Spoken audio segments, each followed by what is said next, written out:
मेरा नाम है राहुल। मैं आज आपको हॉस्टल के भूत के बारे में एक सच्ची घटना के बारे में बताने जा रहा हूँ, जो कि मेरे चाचा के बेटे सचिन के साथ घटी थी। अगर वीडियो आपको पसंद आए तो लाइक, कमेंट, सब्सक्राइब ज़रूर करें। तो बात है सन 2017 की, जब मेरे चाचा के बेटे सचिन ने मैट्रिक यानी 10वीं की परीक्षा अच्छे अंकों से पास की, तो घर वालों ने उसे आगे की पढ़ाई करने के लिए शहर भेज दिया। शहर में एक अच्छे हॉस्टल में वो रहने लगा। वो एक रूम में अकेला ही रहता था। शुरुआत में तो सब कुछ ठीक बीत रहा था। हॉस्टल में रहते हुए उसे 6 महीने बीत चुके थे। वो हॉस्टल में सभी के साथ बहुत अच्छे से घुल मिल कर रहने लगा। फिर एक रात उसके साथ ऐसा कुछ हुआ कि जिसे याद करके आज भी सचिन की हालत ख़राब हो जाती है। तो आखिर उस रात ऐसा क्या हुआ, आइए मैं आपको बताता हूँ।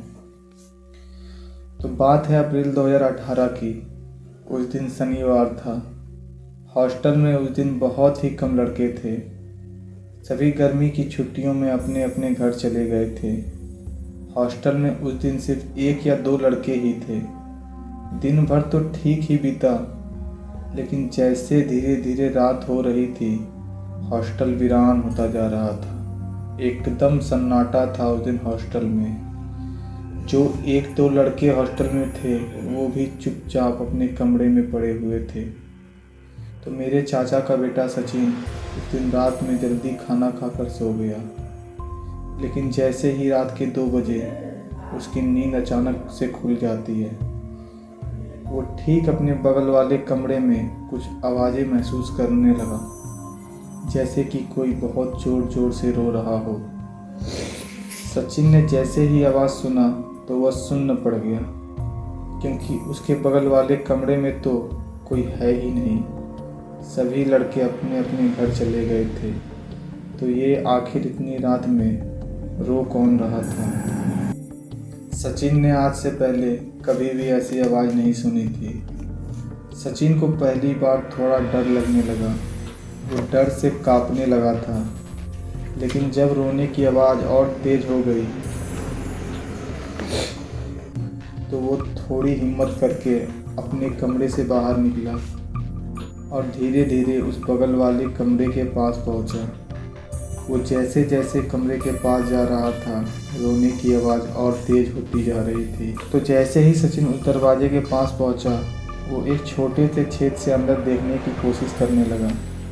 उसने उस छोटे से छेद से अंदर देखा कि एक लड़का जो 17-18 साल का होगा, वो फांसी से लटका हुआ था और ज़ोर ज़ोर से रो रहा था। इतना देखते ही सचिन की हालत ख़राब हो गई।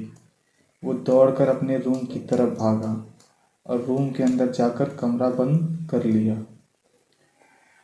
और सोने की कोशिश करने लगा। लेकिन रात भर उस बगल वाले कमरे से आवाज़ें आती रहीं। सचिन ने जैसे तैसे रात काटी और जैसे ही सुबह हुई, वो अपने घर चला गया। घर जाकर उसने उस रात जो हुआ सबको बताया, तो सबके रोंगटे खड़े हो गए। सचिन डर के मारे उसकी तबीयत खराब हो गई। जब सचिन के घर वालों ने उस हॉस्टल के बारे में पता लगाया, तो मालूम चला कि 4 साल पहले हॉस्टल के उस कमरे में एक लड़के ने फांसी लगा ली थी, जिसकी कभी कभी रात में आवाज़ें सुनाई देती थी। उस रात के बाद सचिन फिर कभी उस हॉस्टल में नहीं गया।